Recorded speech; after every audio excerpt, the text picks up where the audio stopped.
শুভ দুপুর বন্ধুরা। প্রত্যেক দিনের মতো রান্নাবাড়ির দিকে চলে আসছি।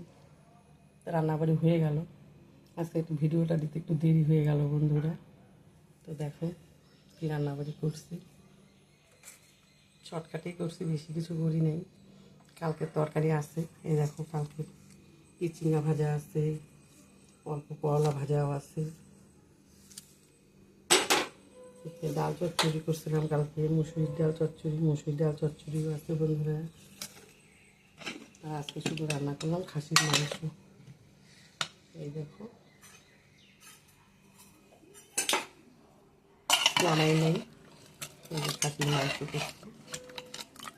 রসুন আলু আছে গোটা গোটা করে দিচ্ছি, এই যে রসুন।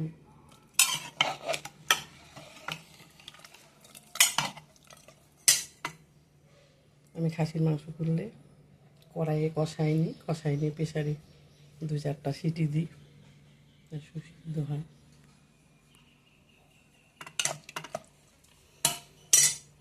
এখন আমরা খাওয়া দাওয়া খাবো, তোমরাও সবাই খাওয়া দাওয়া খাও, সবাই ভালো থাকবে সুস্থ থাকবে বন্ধুরা। আজকে তা ওয়েদারটা ঠান্ডাই আছে।